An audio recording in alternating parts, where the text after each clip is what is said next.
Well, I think from the time I was about 5, I always wanted to be a teacher. That never actually really changed. Kind of strayed away from it for a little while, but it really never changed. I like school. I like being in school. I like, as I got older and went into the teaching field, actually just being able to change lives, being able to help students see their successes, see their future successes, be able to have conversations with students as I got into administration, supporting teachers in their growth, helping them kind of perfect their craft and supporting curriculum.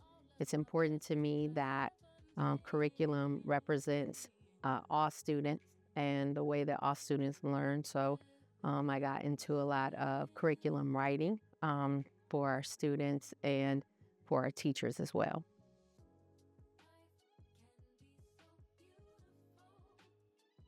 That's a good question. I think classroom is kind of your locus of control. Like you can control and support the students that are immediately in your classroom. As you become an administrator, it's the whole entire building. It's the building, the teachers, the staff, the support staff. So being able to support on a larger level was important to me.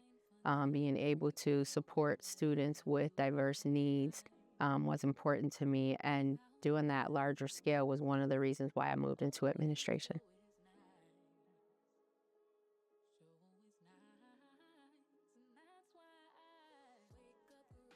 Well, I made my dad a bet when I was 7 years old that I would get a PhD. And it was funny because we only bet a hot dog. So when I got my PhD, my dad bought me a hot dog because I won the bet. But it was always a dream to have a PhD. And I just kind of kept going and pursuing that goal and got the PhD so I can get my hot dog.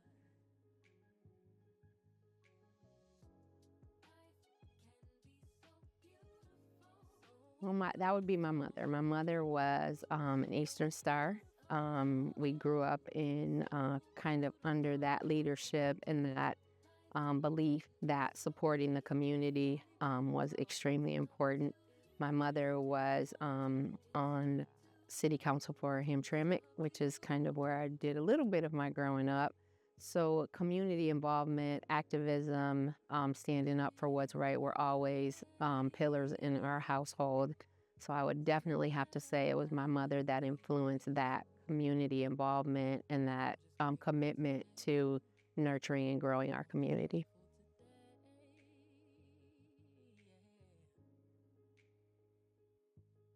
My children are here, my grown children. I have a 30-year-old, a 27-year-old, and a 25-year-old.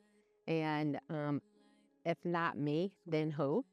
Just building the community so that they can have a great place to live and really modeling, growing that community and the positive impact that it can have, and having discussions in our home about the positive impacts and just them being able to see my passion and the changes that we've been able to make. Um, it just changes our community and helps my own personal children along with the children and families that I serve every day.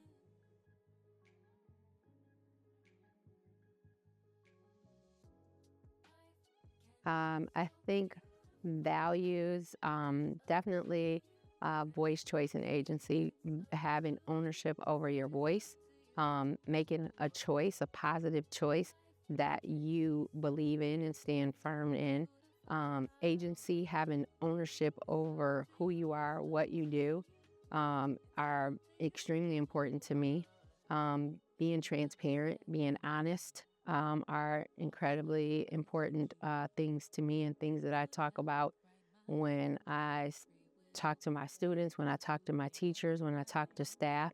And owning who you are and standing in your truth are all the things that we oftentimes talk about, and recognizing your biases, getting over them so that you can be a better you.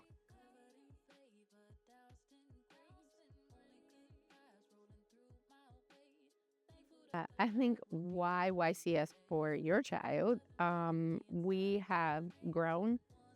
We have invested a lot of time and value in changing our curriculum, changing the trajectory for our students. We have a lot of programs that our neighboring schools do not have. We built an award-winning culinary program.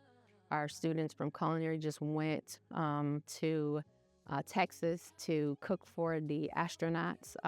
They won that award. Our auto collision has won awards in Grand Rapids. Our auto repair does an amazing job. All of our CTEs, we just added a cosmetology program for those girls and young men that want to go on to perfect that. Wow.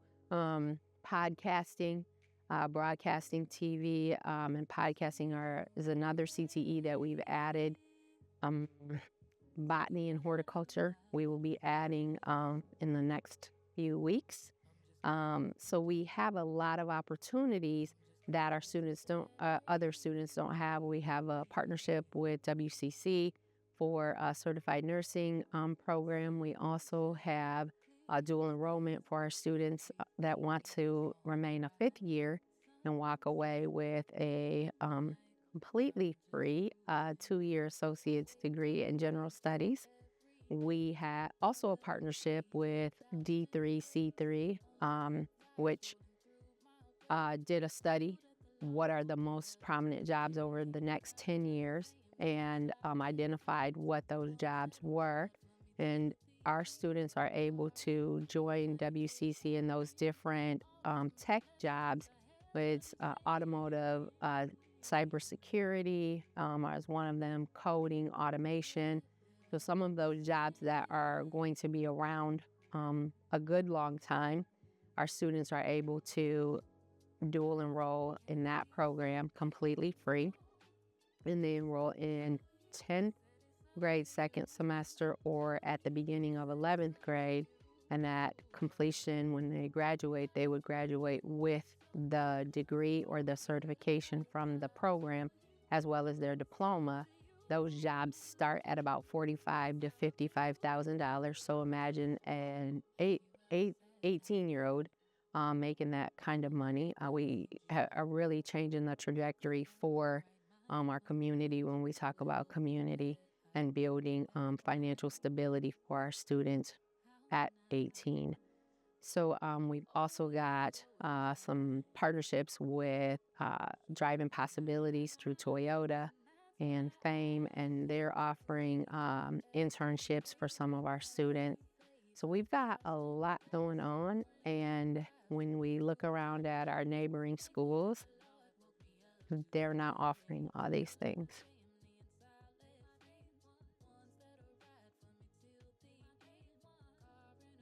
Because of those things, because I've worked hard to make those things happen, I have an incredible superintendent that is incredibly passionate about our students, about the work that she does, and it's catchy.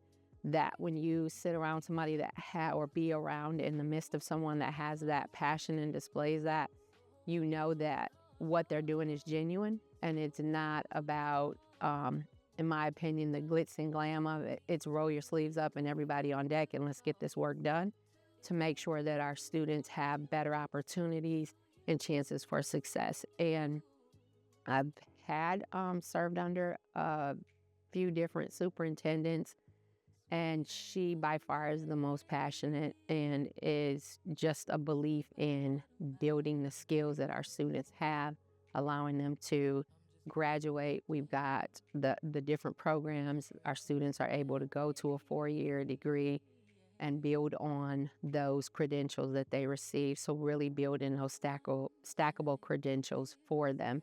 And that's one of the things that she really focuses on. So it's that, the community, being in the community, being close to and in the midst of the students that I serve. We're at the same grocery stores, we're at the same restaurants, and those things are important to me.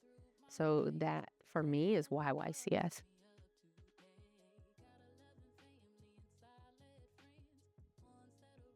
It's funny because sometimes I'll see some of my students and they're like, "She eats here," and I'm like, "Yeah, I eat at Chili's," like, or different places that I run into them at, and they are amazed, and I think it's still that kind of, "Oh, she goes to the mall. Oh, she goes to Macy's," or those kind of things. But I enjoy it. I like running into my parents, and just being able to have casual conversations, and I think them being able to see me outside of school helps them see that I'm no different than they are.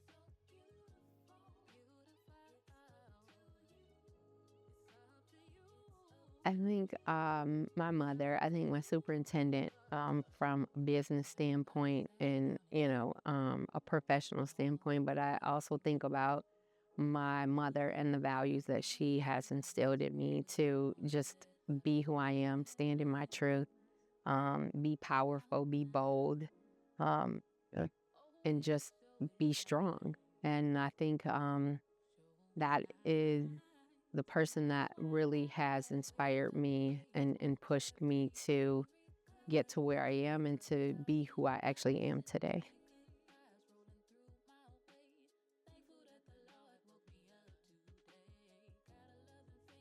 Oh. Um, it's a good question. I think I just became a grandmother a couple days ago, so it's a clap, clap, clap. And I'm super excited about that. I think one of my greatest accomplishments is really, I think, um, getting my PhD, and working towards, I think, putting into action what is actually in my study. There's you get a PhD, you write this dissertation, and either you put it up or you live it. So I think part of it is living through what my study was when it talks about academic vocabulary and providing that access for students of diverse populations and students that do not have the same access to vocabulary that more affluent students do. So we have at YCHS really done a lot of work around implementing academic vocabulary in all subject areas to ensure that our students possess the knowledge and the vocabulary to master some of these standardized tests that students that are in more affluent areas master much quicker just because they have access and know the vocabulary. So I think that is one of my greatest accomplishments.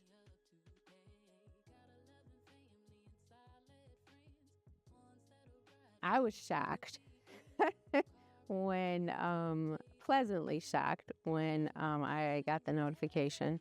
But I look around and a woman of achievement is a person that is, um, I think, stands in their truth, a person that doesn't take no for an answer, sits down in the right circles and really advocates for what she believes in, and really taking care of the community, having passion about where you are and what you're doing.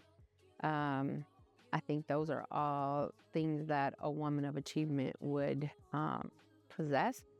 And just, I think, being brave and being bold. And sometimes when women of achievement get into different circles, we tend to um, fall back. And a woman of achievement, I don't think, is that person that falls back. It's the person that sits up and has the right conversations and in the right venues and says the things that empower the next generation to pick out more women of achievement, like setting the groundwork in paving the way for others behind us to be able to be those women of achievement by setting positive examples.